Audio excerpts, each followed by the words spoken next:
इश्किया एक आरजू इश्क की। Episode 1 writer by word etiquette. Delhi Rajput परिवार। सुबह के 7:30 बजे विला के चारों तरफ शोर शराबा मचा हुआ था। कोई विला को सजाने में लगा था तो कोई पकवान बनाने में। हर कोई किसी न किसी काम में उलझा हुआ था। किसी के पास सांस लेने तक का वक्त नहीं था। उसी शोर शराबे को बढ़ते हुए गाने की आवाज़ आई। गाना बहुत तेज बज रहा था, जिसकी आवाज़ सुन वहाँ काम कर रहे लोगों ने अपने कान में उंगली डाल दी। बेशक गाना मधुर था, लेकिन आवाज़ बहुत तेज थी, जिससे सुनने के बाद किसी के कान भी खराब हो सकते थे। तभी एक औरत की चिल्लाने की आवाज़ आई, माही, गाना बंद करो वरना आपका म्यूज़िक सिस्टम तोड़ देंगे। श्वेता राजपूत, घर की मुखिया और माही की माँ, स्वभाव से गुस्सैल लेकिन दिल साफ इंसान। उनका कहा परिवार में कोई नहीं टाल सकता सिवाय माही के। नहीं माँ, आप ऐसा कुछ नहीं करेंगी वरना हम खाना नहीं खाएंगे। क्या अब हम पीहू के बर्थडे के लिए डांस भी तैयार नहीं कर सकते? माही राजपूत परिवार की सबसे छोटी बेटी, चेहरे से मासूम और चंचल, खूबसूरत जैसी परियों की वरदान से मिली हो। सुनहरे बाल, 5.5 फुट हाइट, हद से ज़्यादा गोरा रंग। इनके अंदर पूरे राजपूत परिवार की जान बसती है। अगर माही को एक कांटा भी चुभ जाए तो पूरा परिवार डॉक्टरों की लाइन लगा देता है। माही की बच्चों जैसी बातें सुन श्वेता राजपूत ने अपना माथा पीट लिया और वहाँ मौजूद बाकी लोग हंस पड़े। सभी वहाँ घर के नौकर थे, इसलिए सब माही के व्यवहार से वाकिफ थे। बेशक माही शरीर से बड़ी हो चुकी थी, लेकिन उसका दिल और हरकत दोनों अभी बच्चे जैसे थे। आज राजपूत परिवार में एक बहुत बड़ा जश्न होने वाला था, जिसमें जानी मानी हस्ती आने वाली थी। राजपूत परिवार ने इस जश्न में हर उस इंसान को बुलाया था जिसका बिजनेस वर्ल्ड में नाम था। मुंबई। सार्थक बेटा, जल्दी कीजिए, आज पीहू बिटिया का जन्मदिन है। अगर उसके नाना नानी मामा मामी ही लेट हो पहुँचेंगे तो दुनिया क्या कहेगी? एक बूढ़ी औरत ने कहा, जिनकी उम्र लगभग 55 के करीब रही होगी। आप चिंता मत कीजिए मासा, हम बिटिया के जन्मदिन में वक्त से पहुंच जाएंगे। बस आप तैयार हो जाइए, कहकर सार्थक ने अपना फ़ोन उठाया और घड़ी पहनते हुए घर से बाहर निकल गया। बाहर मैदान में हल्के नीले रंग का जेट अपनी उड़ान भरने के लिए तैयार खड़ा था। बस देर थी तो उनके बैठने की। सार्थक सीधा जाकर पायलट के पीछे वाले एरिया में बैठ गया। ये जगह उनके स्पेशल अपने लिए बनवाई थी, ताकि वे अपने काम के साथ बाकी चीज़ों के मुआयना ले सके। कुछ वक्त के बाद एक एक करके पूरी फैमिली जेट में आकर बैठ गई और जेट ने अपनी उड़ान भर ली। बाकी का परिवार सार्थक के पीछे वाले एरिया में बैठा था, जहाँ खाने पीने और सोने की पूरी व्यवस्था थी। माही जाने कितने ही देर में उछल कूद कर रही थी और साथ ही पीहू से भी उछल कूद करवाती रही। माही और पीहू तब तक शांत नहीं हुई जब तक राहुल, पीहू के पापा, ने उन्हें रोका। घर में माही किसी से डरती थी तो वह था राहुल राजपूत। राहुल राजपूत घर का बड़ा बेटा और बिजनेस दुनिया में जाना माना नाम। पूरे घर के भाग दौड़ राहुल ने अपने हाथों में थामी हुई थी। शाम का वक्त राजपूत विला किसी दुल्हन की तरह सजा हुआ था। चारों तरफ लाइट, फूल, झिलमिलाती हुई लड़ियाँ। हर दिन में मुकाबले आज राजपूत विला की सिक्योरिटी टाइट थी, क्योंकि जितने उनके दोस्त नहीं थे, उससे कहीं ज़्यादा दुश्मन बन चुके थे। डोर पर 2 सर्वेंट मेहमान के स्वागत के लिए खड़े किए थे, जिसमें से एक सर्वेंट फूल डाल रही थी तो दूसरा इत्र, जैसे कोई राजा घराने की पार्टी हो। वैसे भी राजपूत घराना किसी राज घराने से कम थोड़ी था। उनका भी रुतबा, शौक, बात करने का रवैया सब राज परिवारों जैसा था। करीब 2 घंटे बाद सार्थक का जेट राजपूत विला के बैकयार्ड में उतारा। जेट लैंड करते ही सब परिवार एक एक करके उतरने लगे। श्वेता राजपूत ने उनके स्वागत का पूरा इंतजाम पहले ही करवा दिया था। सब उतर के अंदर की तरफ बढ़ गए, सिवाय सार्थक के, क्योंकि वह किसी से ज़रूरी बात कर रहा था। सार्थक की करीब 10 मिनट बाद बात खत्म हुई, जिसके बाद उसने पायलट के तरफ रुका किया और इशारा से जाने का आदेश दिया और फिर अंदर की तरफ बढ़ गया। माही अपने कमरे में तैयार हो रही थी कि वहाँ तृषा राजपूत आ गई और माही को ऐसे सिंपल तैयार होता देख उसके तरफ बढ़ गई। उन्होंने पीछे से माही का हाथ पकड़ के रोक दिया और ना में सिर हिला दिया। क्या आप आज भी ऐसे रूखे सूखे कपड़े पहनने वाली हैं? कहकर वह अलमारी के तरफ बढ़ गई और उसमें से कुछ अच्छा देखने लगी ताकि उसे माही को पहना सके। बहुत ढूंढने के बाद आखिर में तृषा को एक ब्लैक कलर की साड़ी मिल गई जिसका लुक बिल्कुल पार्टी के लिए था। परफेक्ट माही, आप इसे पहनेंगी और हम आपका मेकअप करेंगे, कहकर तृषा ने वह साड़ी माही के हाथों में थमा दी और खुद साड़ी से मैचिंग ईयररिंग्स ढूंढने लगी। माही किसी अच्छे बच्चे की तरह तृषा की बात मान साड़ी चेंज करने चली गई। सार्थक जब अंदर आया तो उसकी नज़र श्वेता राजपूत पर चली गई, जो शायद किसी नौकर को कुछ आदेश दे रही थी। सार्थक उनकी तरफ बढ़ गया और धीरे से उनके पैर छुए लिए।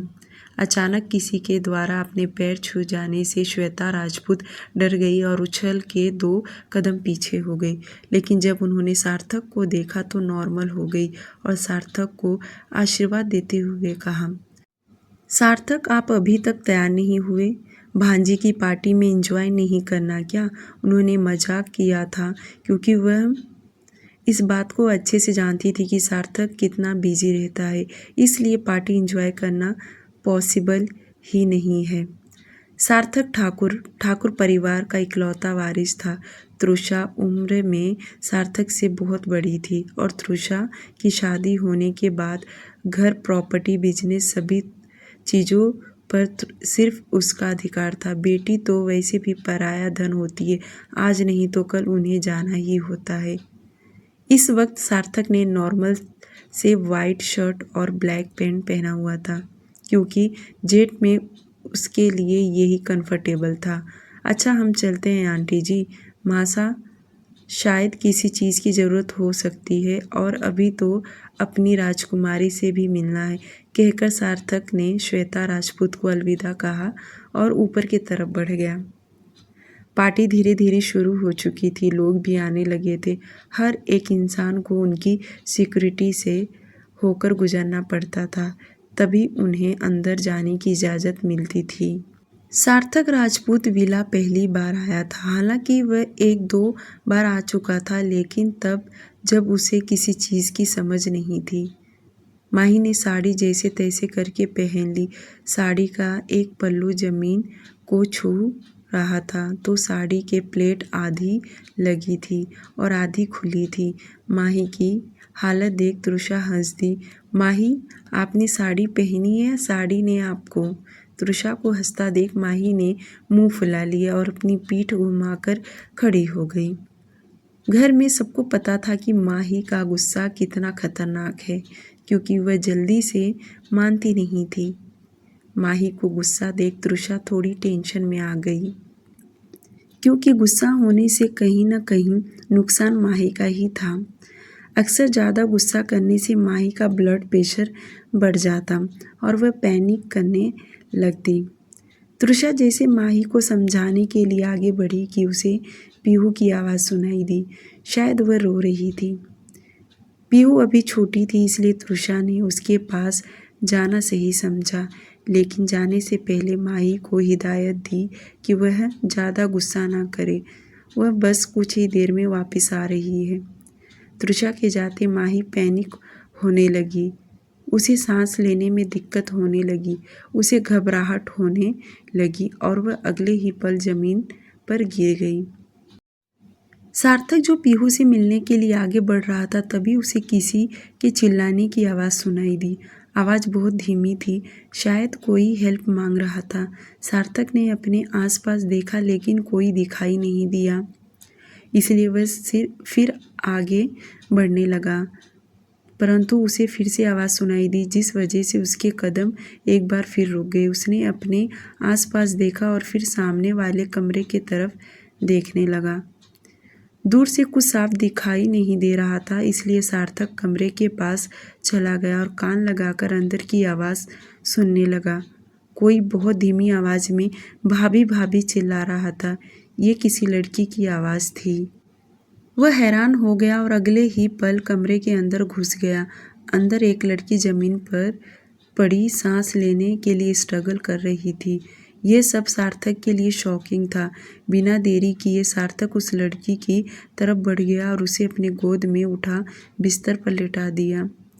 सांस लीजिए, आपको कुछ राहत मिलेगी, सार्थक ने कहा। माही किसी भी वक्त अपने होश खोने वाली थी। सार्थक की बातों का उस पर कोई असर नहीं हो रहा था। अब जो भी करना था वह सार्थक को ही करना पड़ेगा।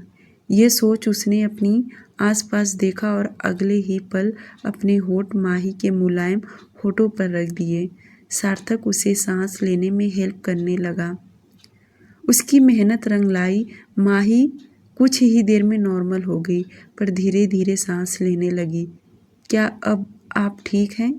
उसने सवाल किया, जिससे बदले माही ने सिर्फ हाँ में सिर हिला दिया। अब जाकर सार्थक को अपने आसपास का ख्याल आया। उसने अपनी नज़र माही के तरफ की। साड़ी का पल्लू सीने से हट चुका था, कमर भी साफ दिखाई दे रही थी, ब्लाउज भी कंधे से हल्का सा नीचे सरक गया था, जिस वजह से उसकी क्लीवेज साफ दिखाई पड़ रही थी। ऊपर से उसका काला तिल। सार्थक के लिए ये सब ऑकवर्ड था, इसलिए उसने जल्दी से अपने पास में रखी सफ़ेद चादर उड़ाई और माही के ऊपर डाल दी। तब जाकर माही को अपने बारे में ख्याल आया। वह किस हालत में एक गैर मर्द के आगे थी। माफ़ कीजिए, मेरा कोई इंटेंशन नहीं था, वह बस जल्दबाजी में हो गया। अच्छा, आप अपना ध्यान रखिए, मैं चलता हूँ, कहकर सार्थक जल्दी से भाग गया। तृषा जैसे पीहू के पास पहुंची, उसने देखा कि पीहू अपनी डॉल को पकड़ रो रही थी। वे जल्दी से उसके पास चली गई और पीहू को अपने गोद में उठा लिया। क्या हुआ पीहू बेटा, आप ऐसे क्यों रो रही हो? मम्मी, मेरी डॉल, कहकर वह फिर से रोने लगी, जिसे देख तृषा ने उसे गले से लगाया और थपकी देकर चुप कराने लगी। लेकिन शायद पीहू आज चुप नहीं होने वाली थी, इसलिए तृषा ने उसे लालच दिया। पीहू बेटा, आप इतनी गंदी डॉल के लिए रो रही हो जो आपको छोड़कर चली गई। आज तो आपका जन्मदिन है ना।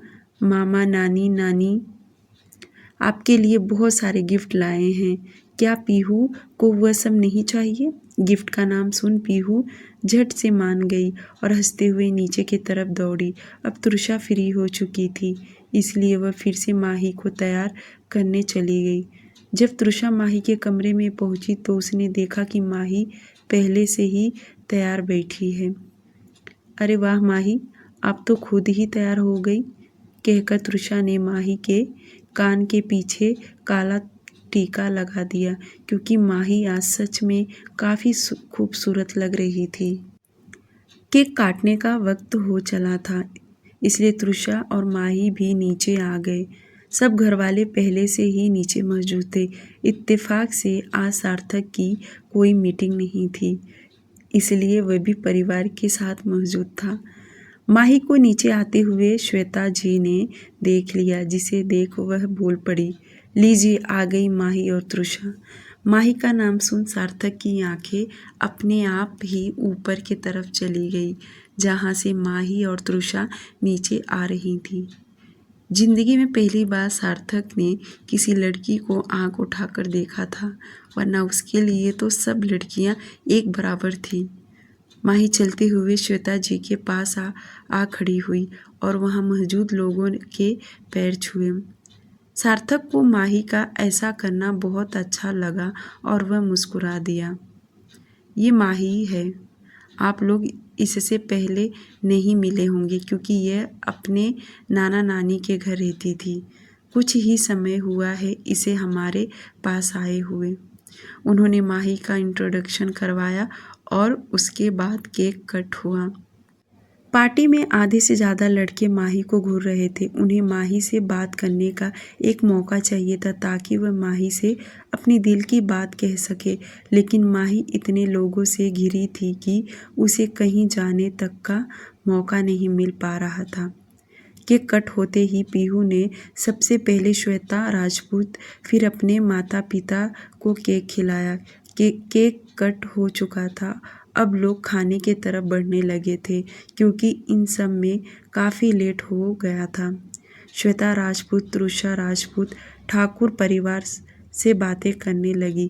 राहुल अपने क्लाइंट और कुछ शेयर पार्टनर से मिलने चला गया क्योंकि उसे मिलने का टाइम नहीं मिला था। साथ ही उसने सार्थक को भी अपने साथ ले लिया ताकि उसे भी अपने पार्टनर से मिलवा सके और एक नया बिजनेस स्टार्ट करने का आइडिया मिल सके। माही वहाँ अकेले पड़ गई। उसने अपने आसपास नज़र घुमाया तो उसे एक लड़का दिखा जो उसे ही देख रहा था और अपने पास आने का इशारा कर रहा था। मासूम माही को लगा जैसे उसे कोई काम है, इसलिए वह उसके तरफ बढ़ गई और बोली, क्या हुआ? आपने मुझे ऐसे क्यों बुलाया? कहकर माही उस लड़के को देखने लगी। लड़के ने एक नज़र अपने आसपास देखा और एक झटके में उसका हाथ पकड़ पीछे की तरफ खींच लिया। पीछे रास्ता खुला था और अंधेरे के तरफ जा रहा था। अगले ही पल माही और वह लड़के घर के बाहर थे। माही तो लड़के के इस एक्शन से डर गई और वह घबराई नज़रों से चारों तरफ देखने लगी। ये आप मुझे कहाँ लेकर आए हैं? अभी माही ने बोला था कि वहाँ बहुत सारे लड़के आ खड़े हुए और उसे चारों तरफ से घेर लिया। हमसे भी पूछ लो क्या काम है, हम तुम्हें नाराज़ नहीं करेंगे, पहले लड़के ने गंदी हंसी हंसते हुए कहा। उसकी बात सुन माही का दिल जोर से धड़कने लगा। सांस आउट ऑफ कंट्रोल होने लगी, जैसे उसे सांस नहीं आ रही हो। माही ने इशारे से सबको दूर रहने को कहा, लेकिन कोई नहीं माना और उसका हाथ पकड़ अपने पास खींच लिया। उस लड़के ने माही को इधर उधर छूना शुरू कर दिया। एक एक करके सबने माही को छुआ शुरू कर दिया। उन्होंने माही के साड़ी का पल्लू नीचे सरका दिया और उसका हाथ अपने कंधे पर रख लिया ताकि देखने से ऐसा लगे कि माही भी ऐसा ही चाहती है। 1-2 मिनट नहीं हुए होंगे कि वहाँ राहुल, श्वेता राजपूत, तृषा और उनकी फैमिली, बाकी लोग भी आ गए। वहाँ मौजूद सबकी नज़रें माही पर टिकी थी। बाहर के लोग माही को उल्टा सीधा बोलने लगे। माही के कपड़े भी फट चुके थे। श्वेता राजपूत का गुस्सा उनकी बातों को सुनकर और बढ़ गया और वह गुस्से में माही की तरफ बढ़ गई। श्वेता राजपूत ने एक झटके में माही का हाथ पकड़ा और अपनी तरफ खींचकर एक चांटा लगा दिया। चांटा इतनी जोर का था कि माही जमीन पर जा गिरी। होठों से खून निकलने लगा। अब तक माही की हालत भी बिगड़ चुकी थी, वह कभी भी बेहोश हो सकती थी। श्वेता राजपूत ने एक बार फिर से थप्पड़ जड़ दिया। तृषा उन्हें रोकने के लिए बढ़ी लेकिन राहुल ने उसे रोक दिया। तभी राहुल के कानों में एक औरत की आवाज़ आई, अरे ये लड़की बेशरम है, कहाँ कहाँ मुँह मार रही है। सही कहते हैं लोग, अमीर खानदान की लड़कियां ऐसी ही होती हैं, फीके पकवान ऊंचे दुकान। अब इस लड़की के कौन शादी करेगा? और जाने क्या क्या बातें होने लगी। माही की हालत ख़राब थी और वहीं लड़के उसकी हालत देख हंस रहे थे। तभी वहाँ सार्थक आ गया। शायद किसी क्लाइंट से बातें करने के चक्कर में वह बिज़ी हो गया था, लेकिन जब उसने शोर सुना तो वह भी वहाँ आ गया। सार्थक लोगों को साइड करके वहाँ पहुँचा तो उसने देखा कि माही ज़मीन पर बेहोश पड़ी है।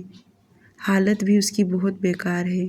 उसने बिना सोचे समझे आगे बढ़ माही को गोद में उठाया और अंदर की तरफ लेकर बढ़ गया।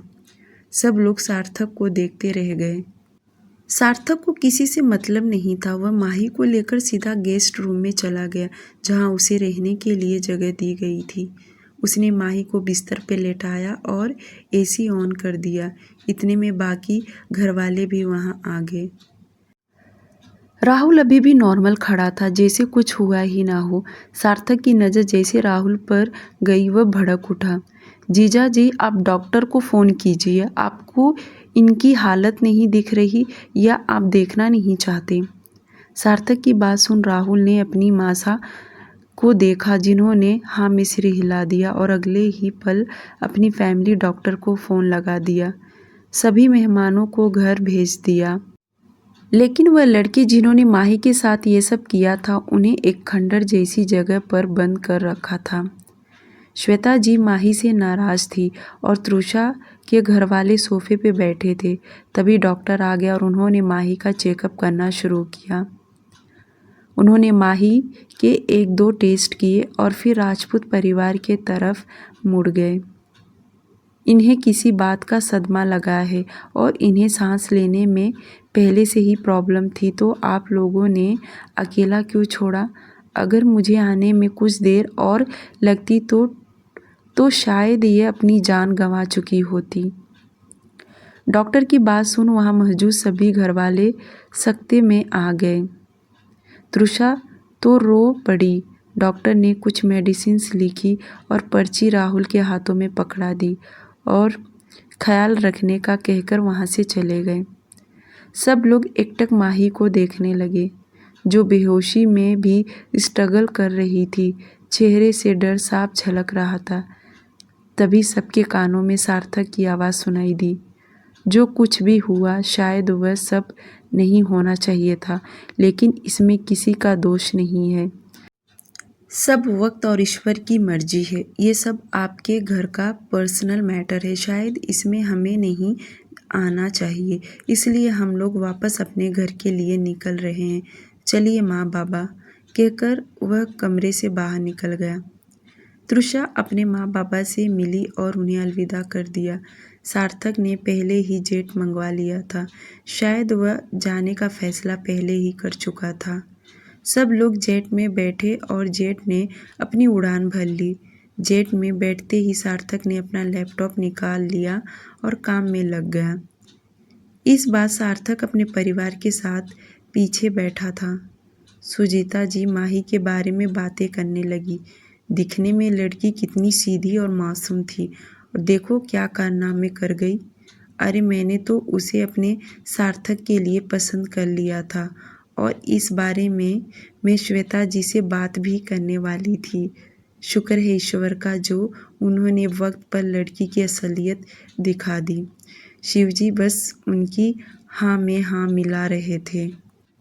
लेकिन सार्थक को उनकी बातें अच्छी नहीं लगी। उन्हें एक लड़की को ऐसे जज करने का कोई हक नहीं था।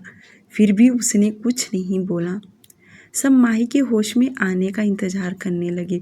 कुछ देर में माही को होश आ गया और वे होश में आते ही चिल्लाने लगी। उसके चिल्लाने की आवाज़ सुन सभी घरवाले कमरे में आ गए। माही पैनिक करने लगी, जिसे देख तृषा ने जल्दी से उसे अपने गले से लगा लिया और शांत कराने लगी। माँ ओ ओ ओ भाई साहब। आगे उसके मुंह से आवाज़ ही नहीं निकली, क्योंकि राहुल ने उसे हाथ दिखाकर रोक दिया था। वह गुस्से में माही को देख रहा था। राहुल ने आव न देखा ताव और सीधा माही के गालों पर एक थप्पड़ जड़ दिया। किसी को भी राहुल से ऐसी उम्मीद नहीं थी। हमारी नाक कटवा के अभी भी जिंदा हो, इससे अच्छा तो वह लोग तुम्हें मार ही देते। कम से कम हमारी इज्जत तो बची रहती। तुम्हारी हरकत की वजह से आज लोग हमारे बारे में क्या क्या बात कर रहे हैं। और गुस्से में वह बाहर निकल गया। मासूम माही के कानों में अपने भाई की आवाज़ गूंजने लगी। बार बार उसे राहुल का मर जाना कहाँ याद आ रहा था। माही का सारा मन बल राहुल ने तोड़ दिया था। आज के लिए सिर्फ इतना ही।